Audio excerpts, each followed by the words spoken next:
हमने आयुर्वेदिक डॉक्टर गार्गी श्रीवास्तव को बुलाया है। वो आपको बताएंगे कि आयुर्वेद के क्या क्या फायदे हैं।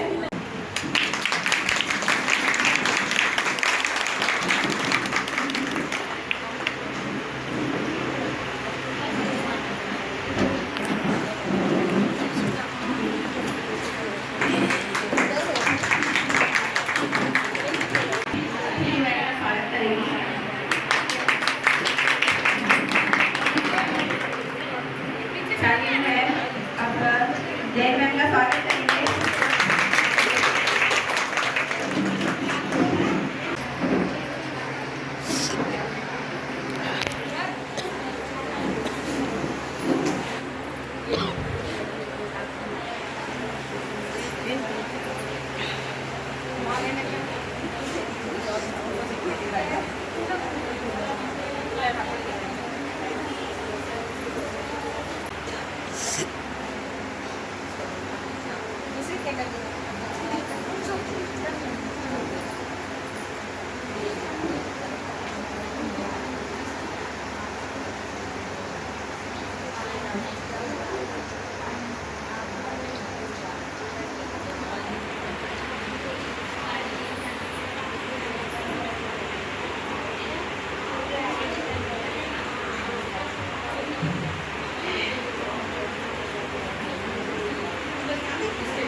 तहे दिल से आपका आभार व्यक्त करती हूँ कि आपने मुझे इस योग्य समझा और इस सीट पर बिठाया। आज का हमारा टॉपिक रहेगा पंचकर्मा और आयुर्वेद, है ना। भारत जो हमारी भूमि है ना, कई ज्ञान विज्ञान, कई वेदांत शास्त्र, कई पैथी, उनमें से एक चिकित्सा पद्धति रही। उस चिकित्सा पद्धति में कहीं होम्योपैथिक है, कहीं आयुर्वेदिक है, कहीं एलोपैथिक है, कहीं यूनानी है, कहीं सिद्धिया है, कहीं नेचुरोपैथी है। सारी पैथीज में डिवाइड है। उनमें सबसे ज्यादा पुराना जो शास्त्र है वो आयुर्वेदा है। आज हम समझेंगे आयुर्वेदा क्या है, क्यों है, इसकी स्थापना क्यों हुई, इसके सिद्धांत क्या है, हमारे जीवन में इसकी आवश्यकता क्या है, और मेन चीज आपकी किचन एक बहुत बड़ी फार्मेसी कैसे पूरी दिनचर्या के बीच में डिफाइन किया है। जीवन जीने की शैली आपकी शुरू होती है जब से इंसान पैदा होता है, जब से मृत्यु पर्यंत आपको उस जीवन को कैसे आनंदमय जीना है वो आयुर्वेद में है। इसका सिद्धांत क्या है, इसका प्रिंसिपल क्या है, ये बाकी शास्त्रों से अलग क्यों है। इसका सिद्धांत है स्वस्थस्य स्वास्थ्य रक्षणम, स्वस्थ व्यक्ति के स्वास्थ्य की रक्षा करना और रोगी व्यक्ति के रोग को दूर करना। बाकी शास्त्रों से, बाकी पैथीज से अलग क्यों है, क्योंकि बाकी पैथीज में क्या है, आपको रोग हो गया उसके बाद उसमें उपचार दिया है। आयुर्वेद केवल एक अकेली ऐसी पैथी है जिसमें आपको कोई भी रोग ना हो, रोग से मुक्त रहने का तरीका है। और अगर आपको रोग हो गया है तो उसमें डिफाइन है उसके पूर्व रूप, रोग होने के पहले वाले सिम्टम, उसके रूप यानी कि सिम्टम के रोग हो गया, फिर उसकी चिकित्सा। पूर्व रूप जैसे कि हम एक एग्जाम्पल लेके चलते हैं शुगर डायबिटीज का या पीसीओडी का लेकर जाते हैं। पीसीओडी है, किसी भी फीमेल को पीसीओडी जनरली होता है, तो स्टार्टिंग में क्या होगा, उसके पूर्व रूप उसको जैसे हैवी ब्लीडिंग 3 दिन तक होती है ना, तो उसको 2 दिन तक ही मेंसेस आएगी, मेंसेस इसके हो के आएंगे, और जब उसके रूप आ जाएंगे तो पूरी बॉडी में हेयर ग्रोथ हो जाएगा, पूरा शरीर फूल जाएगा, वेट गेन हो जाएगा, सुबह उठेंगे तो पूरे शरीर में सूजन रहेगी, ये इसके रूप है। फिर उसकी चिकित्सा योगा प्राणायाम और कांचना गुगुल करके एक टैबलेट आती है, बस एक उस टैबलेट को चबा के खाना है। 3 महीने में आपका मेंसेस भी रेगुलर हो जाता है, आपकी थायराइड भी खत्म हो जाती है, आपका पीसीओडी भी खत्म हो जाता है। ऐसे आप एग्जांपल लेके चलिए शुगर का, है ना। अब शुगर कैसे हो रही है लोगों को, उसके पूर्व रूप क्या है, आपको है ना ज्यादा प्यास लगेगी, भूख ज्यादा लगेगी, ठीक है, पूरे शरीर में झुंझुनाहट होने लगेगी, ये इसके पूर्व रूप है। अब रूप क्या आएंगे, आपके ब्लड शुगर लेवल बड़े आने लग जाएंगे, आपको चक्कर आने लग जाएंगे, खाना शरीर को लगेगा नहीं।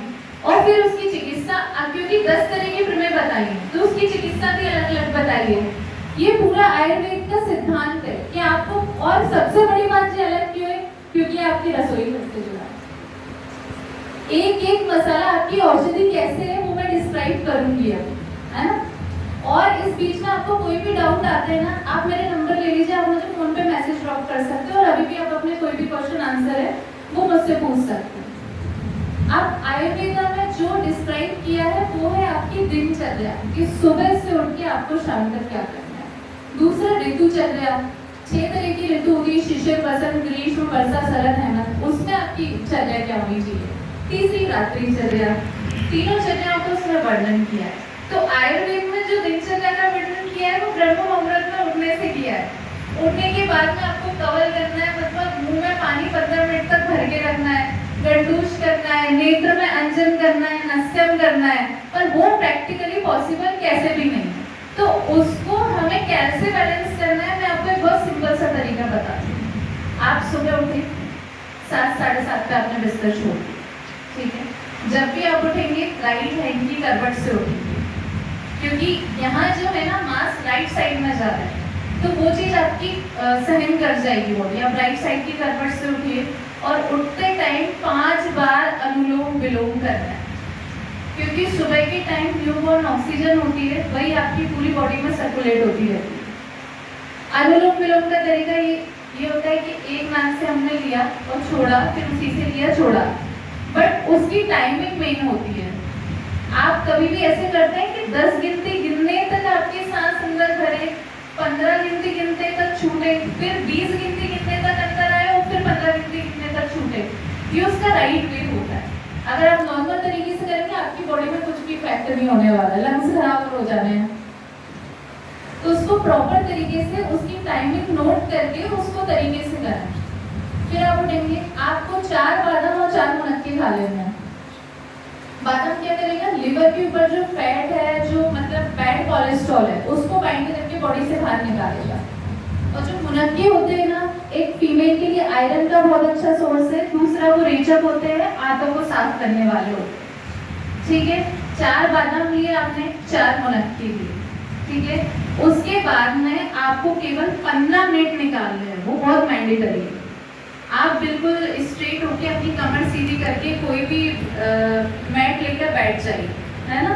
आपको 20 टाइम ओम चैंटिंग करनी है, उसके जो वाइब्रेशन होते हैं माइंड को स्थिर करने वाले होते हैं। 20 बार आपको ओम चैंटिंग करनी है। 20 टाइम आपको वापस से अनुलोम विलोम करना है। उसके बाद आप कपालभाति नाम का आसन जानते हैं। कपालभाति आपको 100 टाइम्स करना ही करना है। आपकी लिवर, किडनी, आंतों सबको डिटॉक्स करने वाला होता है। किसी को कॉन्स्टिपेशन की पुरानी दिक्कत है, 100 टाइम्स मॉर्निंग में कपालभाति करिए। देन उसके बाद आपका आता है भ्रामरी आसन, जो ओम का तेज वाला प्राणायाम करते हैं ना, वो आपके पूरे जो 6 चक्र होते हैं उसको बैलेंस करने वाला होता है।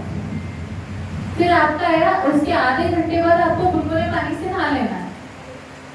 नहाने के पहले जिसको वात दोष की दिक्कत है, क्योंकि आयुर्वेदा में जो कंसेप्ट है बेसिकली मैं आपको बता देती हूँ, दोषों के अकॉर्डिंग चलता है ना। 2 तरह के दोष होते हैं, एक शारीरिक दोष होता है, दूसरा मानसिक दोष होता है। शारीरिक दोष में आपके आते हैं वात, पित्त, कफ। अब आपको कैसे पता चलेगा कि आपकी वात बढ़ी है, पित्त बढ़ा है, कफ बढ़ा है। वात कैसे बढ़ती है, नॉर्मल मैं आपको सिम्टम बताती हूँ। आपके पूरी शरीर में रूखापन है, बाल बहुत ज्यादा झड़ रहे हैं, और मेनली आप कोई भी एक्सरसाइज करते हैं, चलते फिरते हैं, तो आपके जोड़ों में कट की आवाज आती है, ये आपका वात दोष बढ़ा। तो वात दोष वालों को नहाने के पहले क्या करना है, नॉर्मल तिल का तेल अपनी पूरी बॉडी में लगा लेना है। बहुत अच्छा वाश्रामक है, कभी भी आपके घुटनों में जो गैप आ जाता है ना, वो वाली दिक्कत आपको कभी होनी ही नहीं। दूसरा आपका पित्त दोष है। पित्त आपके अगर शरीर में बढ़ा हुआ है तो आपको क्या करना है, उसकी सिम्टम्स सुन लीजिए। आपको है ना खाना पचेगा ही नहीं, खाना खाने के बाद पेट फूल जाएगा, पूरे गट में जलन होने लगेगी, रात में बेचैनी होगी और आप उठ जाओगे। पूरे शरीर में जलन होती रहेगी, हाथ पैरों में पसीना आता रहेगा, गुस्सा ज्यादा रहेगा। ये पित्त के लक्षण है। इसका सबसे अच्छा तरीका आपका गाय का घी। गाय का घी नेजल में लगा लीजिए, नाभि में लगा लीजिए, आपका पित्त दोष का सिम्टम 1 महीने में गायब हो जाता है। तीसरा आता है आपका कफ दोष। कुछ लोग बोलते हैं कि सुबह उठते हैं तो पूरा शरीर जकड़ा रहता है और आधे घंटे जब हम चलते हैं तो जकड़ाहट दूर होती है। पूरे शरीर में हम कुछ भी कर लें, कुछ भी खा लें, हमारा वेटिंग अप नहीं हो रहा। वो होता है आपका कफ दोष। कफ दोष की सबसे अच्छी चिकित्सा है आपका शहद। आपको खाने में 1 चम्मच डाइट में आपको शहद ऐड ऑन करना है। ये आपके तीनों दोषों का डिस्क्रिप्शन हो गया। किसी को और भी कोई डाउट हो आप मुझसे किसी भी टाइम कनेक्ट कर सकते हैं या अभी अपने डाउट्स में क्लियर कर लीजिएगा, ठीक है। फिर हम कहाँ थे, हम पहुंच रहे थे आपके नाश्ते पे, नहाने के बाद आपके नाश्ते पे। यहाँ कितने लोग हैं कि नाश्ते में फ्रूट्स एंड दूध प्रेफर करते हैं? दूध और फ्रूट्स लेते हैं नाश्ते में।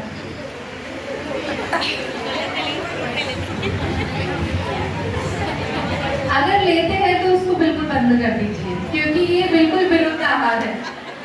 एम्प्टी स्टमक आपको फ्रूट्स नहीं लेना है, क्योंकि उस टाइम पे आपका गॉल ब्लैडर लिवर के थ्रू आपके पेट में एसिड डाल चुका होता है। आप फल डालना है, उसमें कहीं ना कहीं सिट्रिक एसिड है, एप्पल में भी कहीं ना कहीं सिट्रस है।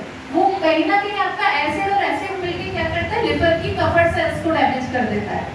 तो आगे जाके 10 साल बाद आपको भविष्य में पेट की समस्या होनी होगी। नाश्ता आपका बिल्कुल हैवी होना चाहिए। नाश्ते में पोहा, पराठा, उपमा, दलिया, खिचड़ी और नहीं समझ में आए दूसरे पिछले दिन की रोटी ले लो। नाश्ते में दूध और फल नहीं खाने हैं आपने, ठीक है।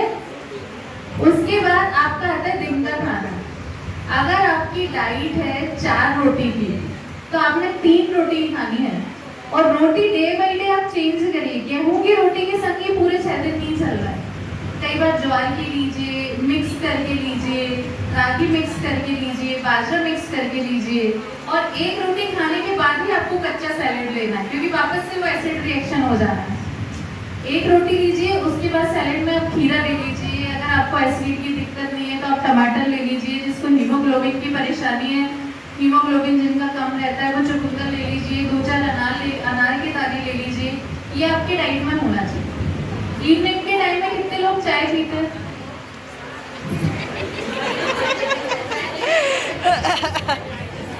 इवनिंग के टाइम पे जनरली फीमेल्स को मखाना लेना है, क्योंकि 4 से जब आपकी एज 45 के आसपास पहुंचती है, जब आप मेनोपॉज की कंडीशन में आ रहे होते हैं, हड्डियों में से कैल्शियम निकल के आपके ब्लड में रहता है।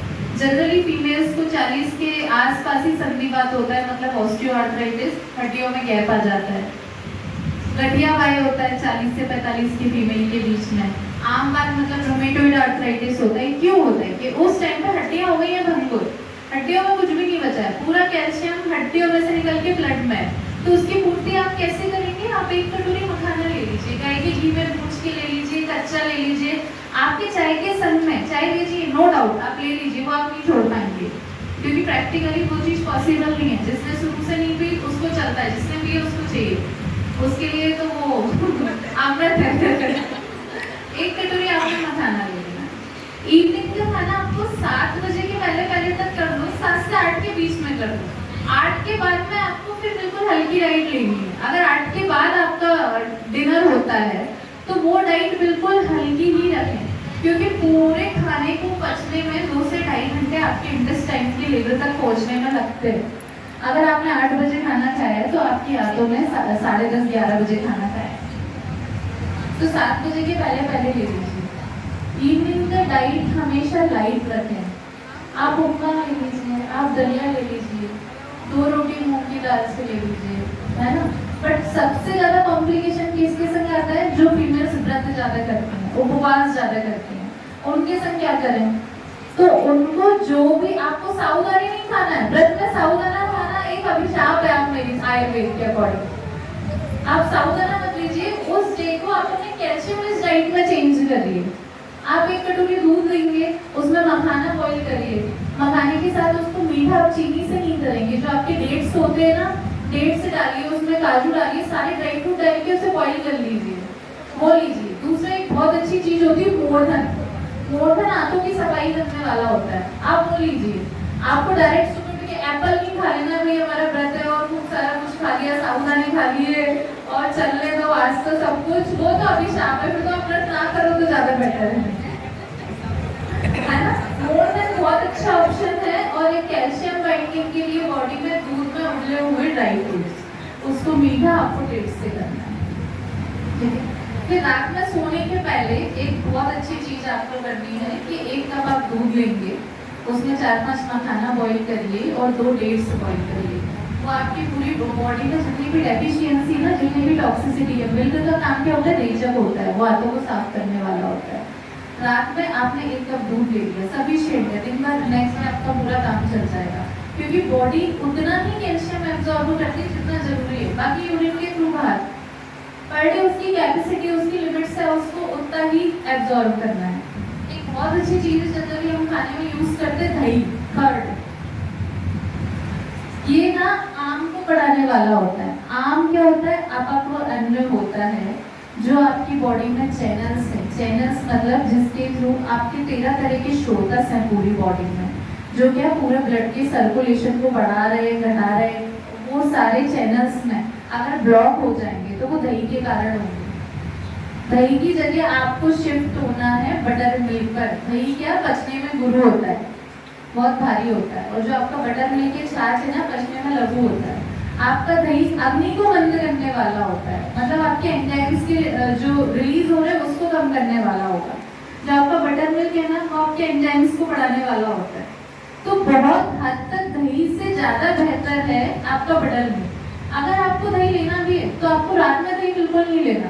आप 4 बजे के पहले जितना दही का कंजप्शन कर सकते हो उतना कर लीजिए। एट लास्ट से करना, आपके चैनल्स भी ब्लॉक हैं, तो दही की जगह आज से जितना हो सके आप बटर मिल्क पे शिफ्ट हो जाएगी। फिर एक आयुर्वेद में अच्छा कंसेप्ट है ऋतुचर्या का। ऋतु के अकॉर्डिंग, जैसे अभी ग्रीष्म ऋतु चलती है, ये एक अकेली ऐसी ऋतु है जिसमें आप दिन में सो सकते हैं। अदरवाइज किसी भी ऋतु में आपको दिवा स्वप्न नहीं करना, दिन में नहीं सोना, वो आपकी शरीर में जगड़ाहट बढ़ाएगी और ऊपर से आपकी अग्नि को बंद कर देगी। मतलब आप दिन में सोइए, आपको भूख लगना कम हो जाएगी। तो दिन में आपको सोना ही नहीं है, केवल गर्मियों को छोड़ के। और गर्मियों में की स्पेशल चीज होती है सम शर्करा शक्तो, जो सत्तू आता है ना, जौ मिला हुआ जो बेसन का आटा आता है, वो आपकी टॉक्सिसिटी को पूरी बॉडी से बाहर कर देता है। तो गर्मियाँ एक ऐसा सीजन है जिसमें आप अपना सम शर्करा शक्तो ले सकते हो, उसको कंटिन्यू रोज लेना चाहिए, क्योंकि पूरे शरीर को ठंडा करने वाला होता है। एक आती है रात्रिचर्या। तो रात्रि में आपको जब भी सोना है ना, ये आपके पैरों के तलवों के एक एक्यूप्रेशर पॉइंट पे लेंगे। आपने कोकोनट ऑयल लिया, पूरे पैरों पे लगाया, और ये वाले एक्यूप्रेशर पॉइंट को 30 सेकंड के लिए दबाना है, ये पैरों के तलवों पे। तो इससे क्या है ना, आपके माइंड में पॉजिटिव मैसेज जाता है कि अब टाइम हो गया, अब सो जाना है। नहीं तो क्या होता है, रात में स्क्रॉलिंग करे जा रहे हैं, नींद नहीं आ रही है, फिर रात में फिर उठ के बैठ जा रहे हैं, यूरिन के लिए गए, फिर आधे घंटे तक नींद नहीं आ रही। तो ये आपके जो एक्यूप्रेशर पॉइंट है ना, इनको दबा के रखना है। ये आपके पैरों के तलवों के हैं, हाथों के भी है ना। उसके बाद आपके ये हाथ का जो ये वाला पॉइंट है ना, इसको 20 सेकंड के लिए प्रेस करना है आपको। कोई भी गैस्ट्रिक इशू होता है वो आपका बिल्कुल ठीक हो जाना है। पैरों के तलवों के ये वाले पॉइंट और हाथ के ये वाले पॉइंट, ये आपके गैस्ट्रिक इश्यूज के लिए बहुत बेहतर है, ठीक है। अभी तक के सेशन में आपके कोई डाउट्स तो अभी आप पूछ सकते हैं।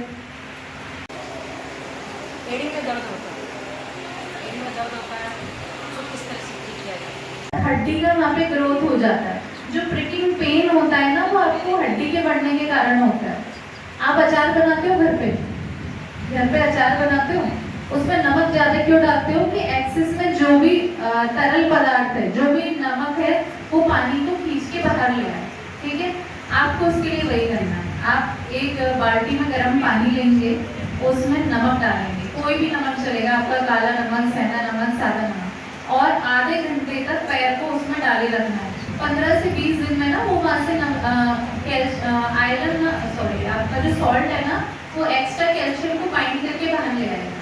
उसका यही तरीका है, क्योंकि इसके लिए काम है कि वजन को कम करना है। बट एडी में इतना दर्द है कि आप वॉक करके अपने वजन को आइडियली कम नहीं कर सकते, तो 15 दिन तक आपको ये प्रोसीजर करना है, आपका पेन चला जाएगा। और कोई डाउट किसी का, कोई क्वेश्चन?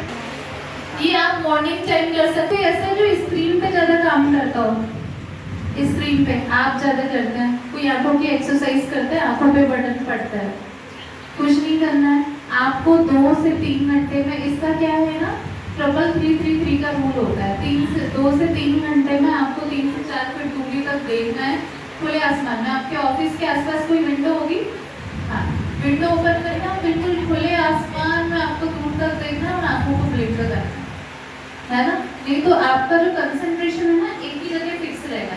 सेम टाइम पे रेटिना पे ओवर प्रेशर पड़ता है ना। इस प्रेशर को कम करने के लिए आप बिल्कुल बहुत दूर तक खुले आसमान में 30 सेकंड के लिए, लगभग आप आधे मिनट के लिए इसको करिए, यूं यूं यूं करके इसको ब्लिंक करना है। आपकी आंखों पे जो रेटिना पे जो प्रेशर पड़ रहा है ना तो इमीडिएटली कम हो जाएगा, और जो कि हानि होने वाली है कंटिन्यू स्क्रीन पे रहने से, उससे आप बच जाओगे। फिर बंद कमरे में आप आएंगे, आप एक पेन का निप लेंगे है ना, उसको जितनी दूर तक लेके जाएंगे पास लेकर आएंगे। इसे क्या, यहाँ over concentration concentration free, over concentration concentration free.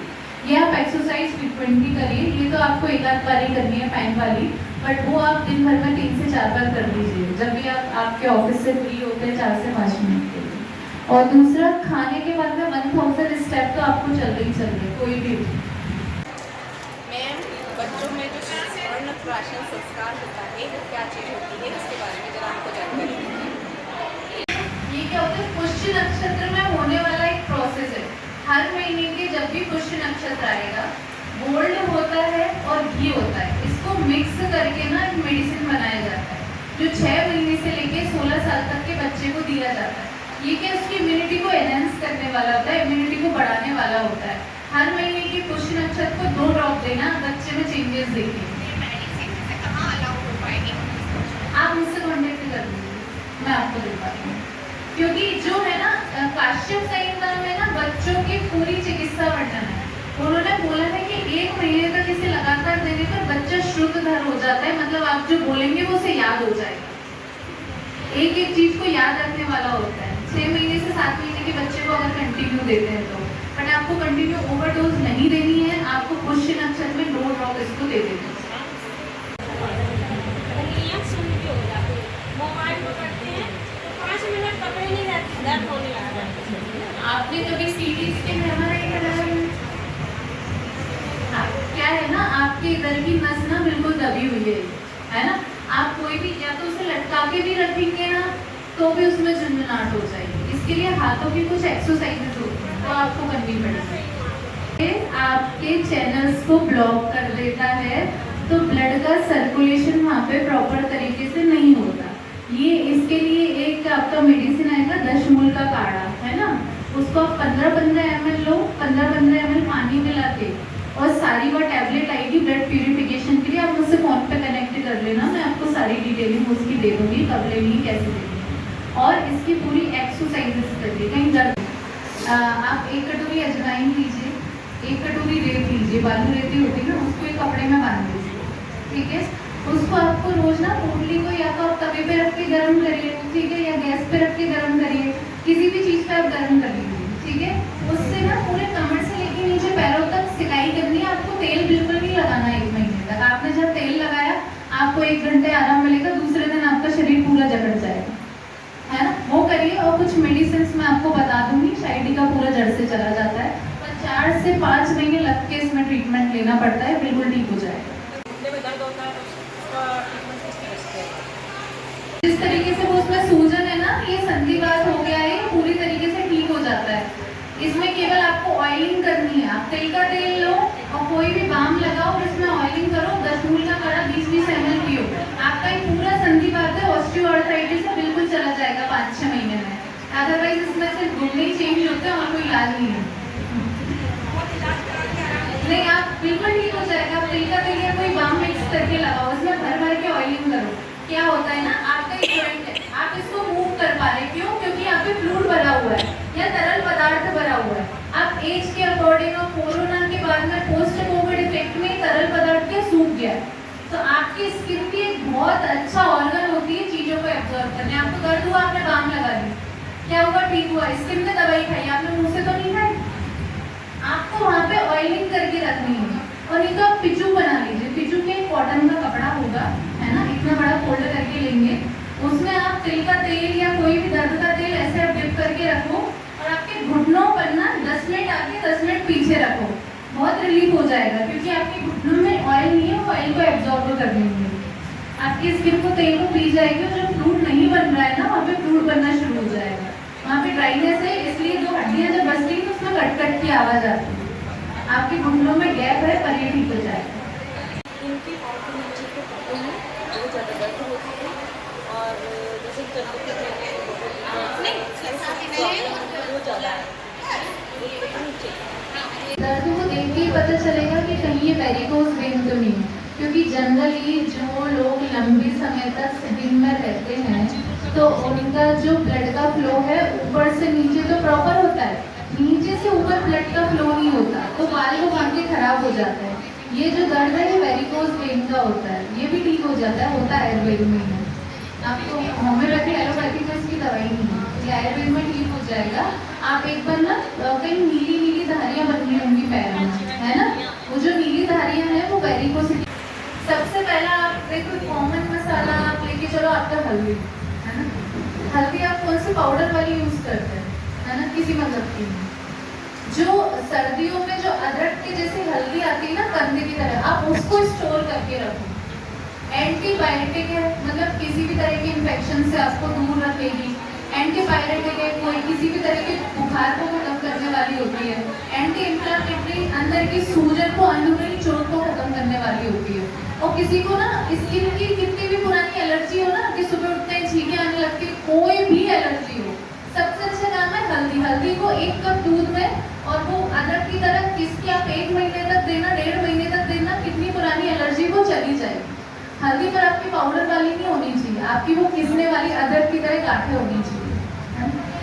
एक फीमेल्स को क्या होता है ना, कहीं भी यूरिन के लिए जाती है, यूरिन का इन्फेक्शन हो जाता है बार बार, बाथरूम में जलन होती रहती है, ईचिंग होने लगती है, वाइट डिस्चार्ज होने लगता है, उसके लिए क्या करना है, आपका जीरा होता है ना, जीरे को बॉईल करना है, 1 गिलास पानी में 1 चम्मच जीरे को आधे घंटे के लिए भिगोए, 1 घंटे के लिए भिगोए, फिर उसको बॉईल करना है। दिन भर में 3 से 4 बार वो पानी पीना है, 2-3 दिन के लिए, क्योंकि वहाँ पे क्या यूरिन के साइड में एसिड कलेक्ट हो जाता है, वहाँ पे इन्फेक्शन हो जाता है, बैक्टीरिया ग्रोथ करने लगता है। तो जनरली फीमेल्स को यूरिन के ये यूटीआई इन्फेक्शन तो बार बार होता ही रहता है, कहीं भी आप पब्लिक टॉयलेट में चले गए, तो उसका सबसे अच्छा तरीका है कि आप उसमें जीरे का पानी ले लीजिए, और हमेशा त्रिफला का पेट साफ करने के काम में लेते हैं, सबके घर में त्रिफला होता है। त्रिफला एक बहुत अच्छा तरीका है कि आपकी यूरिन की इन्फेक्शन और ईचिंग को एक वॉश में क्लियर कर देगा। आपने त्रिफला गलाई 1 गिलास पानी में, आपने उसको छान लिया, जो पानी बचा ना उससे आप अपने बल्बा वाला पार्ट है, जो वेजाइना वाला पार्ट है, नीचे वाला हिस्सा है, उसको आप वॉश कर दीजिए, आपकी ईचिंग चली जाएगी सेम टाइम पे, क्योंकि वहाँ पे जो बैक्टीरिया ग्रो कर रहे होते हैं ना, उनको सबसे अच्छा मारने का तरीका आपका त्रिफला होता है। आपको फिल्टरी का यूज कर सकते हो, आप त्रिफला का यूज कर सकते हो, सिंगल वॉश में आपकी ईचिंग चली जाएगी। आपका धनिया होता है, धनिया पित्त को शमन करने वाला होता है, धनिया पर आप बारीक पाउडर यूज करते हैं, उसको कभी भी बारीक पाउडर के फॉर्म में यूज नहीं करना, उसको दरदरा कूट लेना है, तो आपके पित्त का शमन करने वाला होता है। सौंफ और धनिया का पानी उबाल के पियो, आपकी जितनी एसिडिटी है वो बैलेंस हो जाएगी। धनिया एक बहुत अच्छा ऑप्शन है। एक अजवाइन, जितने भी हार्ट डिसऑर्डर है ना, जैसे आपको पेन होता है, आप अजवाइन की पोटली बना के सिकाई करो, आपके दर्द में बड़ा आराम पड़ जाएगा। अजवाइन आप ऐसे ओरली लोगे, आपकी गैस के जितने इशू है ना, अजवाइन से पूरे क्लियर हो जाएंगे। आप मतलब किसी को गैस फंस के रह जाती है, पेट फूल जाता है, आप 1 चम्मच अजवाइन भून के ले लो क्रश करके। अजवाइन एक बहुत अच्छा तरीका है ना। जिसको आयरन की कमी होती है, आपके मुनक्के आपके डेट्स है, 1 डेट्स और 2-3 मुनक्का रेगुलर बेसिस पर लो, आपका आयरन पूरा बैलेंस हो जाएगा। आपकी किचन इतनी बड़ी फार्मेसी है कि आपको बाहर के डॉक्टर्स की जरूरत ही नहीं है, बट हमें पता होना चाहिए कौन सी चीज किस मात्रा में काम में आनी चाहिए। शरीर में सारे रोग क्यों होते हैं? आम के कारण। आम क्या है? अपक्व अन्न है, पूरी बॉडी को ब्लॉक करके रख रहा है। आपने बाहर का खाना खा लिया, एक छोटा सा एग्जाम्पल हम लेते हैं कि पहले के कोई भी लोग है ना बाहर खाना खाते थे, तो उसको कैसे दीन की नजर से देखा जाता था, बेचारा बाहर खाना खाता है, बेचारा बाहर खाना खाता है। आप ट्रेंड लेके चलो बाहर खाना खाना है, और अगर कोई महिला घर में भी अच्छा खाना बनाती है, वो तो होटल जैसा खाना बनाती है। कहाँ पहुंच गए हम लोग? तो बीमार तो हमको होना ही है, स्वाभाविक सी बात है। पर वो बॉडी में बाहर के खाने से कलेक्ट होता है, उसके लिए सबसे अच्छा तरीका है शुंठी का पाउडर। शुंठी आप सब लोग जानते हैं, सोंठ का पाउडर, या तो उसे दूध में बॉईल करके ले लीजिए, चाय में बॉईल करके ले लीजिए, या 1/4 चम्मच पाउडर गुनगुने पानी से ले लीजिए सुबह एम्प्टी स्टमक। तो जितना भी आम होगा ना आपके शरीर में पूरा निकल जाएगा। सौंफ एक बहुत अच्छा अग्नि दीपक है, एंजाइम को रिलीज करने वाला है। सौंफ खाने के बाद में सौंफ और मिश्री का कॉम्बिनेशन ले लो, मिश्री वही ले जिनको शुगर नहीं है। सौंफ और मिश्री का कॉम्बिनेशन एक बहुत अच्छा काम करता है। एक मेथी को हम जनरली शुगर के लिए जानते हैं, पर जो इनफर्टिलिटी होती है ना, जिनको बच्चा कंसीव नहीं हो रहा, जो कब से लंबे समय से ट्राई कर रहे हैं, आप सौंफ के पानी को फल घड़त के साथ दो। फल घड़त करके एक आएगा, एक मार्केट में आपको प्रोडक्ट मिल जाएगा, घी होगा, उसे 5 ml मेल्ट करो, फल घड़त को आप मेथी के साथ लो।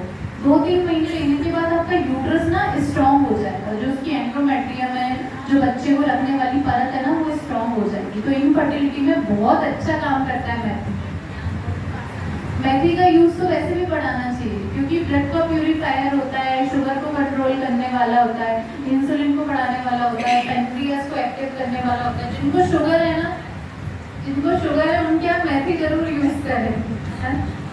और कोई डाउट और कोई परेशानी आप लोगों की? मैं जैसे जीरे का पानी ना कच्चा पीती हूँ, रात में गला पीती हूँ, सुबह उठ के तो कोई प्रॉब्लम तो नहीं। उसको बॉईल करके पीओ। कच्चे जीरे के अलग इफेक्ट है, पके हुए जीरे के अलग इफेक्ट हैं, क्योंकि उसका जो सत है ना, उबलने के, आपने देखा उबलने के बाद जीरा फूल जाता है, क्योंकि सारे उसके एक्सट्रैक्ट निकल के पानी में आ जाएंगे। उसको बॉईल करिए, हल्का ठंडा हो जाए, ठीक है, उसका तरीका हो। और कोई डाउट? जो खाना खाने के बाद चेस्ट में ना एयर बबल्स होती है, मुझे हर वक्त खाना खाया उसके 10-5 मिनट बाद उठने लग जाती है, तो वो जब तक बाहर नहीं निकलती तब मुझे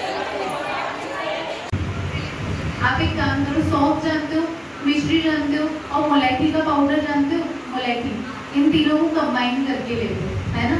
कभी आपने एंडोस्कोपी वगैरह तो कुछ नहीं कराया ना, जरूरत नहीं है। वो क्या होता है ना, कुछ पेशेंट में, लाखों में से एक में, जो आपका ईसोफेगस का ढक्कन होता है ना, वो कई बार खुला रह जाता है, तो वो कुछ समय के लिए, खाने के बाद ना अपने आप बंद हो जाएगा, थोड़े टाइम के लिए खुला रह जाता है, तो उससे से एयर बबल्स निकलते रहते हैं, और वो यहाँ जाके ना एकदम स्तब्ध कर देते हैं, फिर बहुत तेज साउंड के साथ में एक डकार आता है, वो उसके कारण होता है। आप मोलैठी लेना शुरू करो, सौंफ और मिश्री का पाउडर खाने के बाद लेना शुरू करो, और 1000 स्टेप तो खाने के बाद आपको चलने ही है।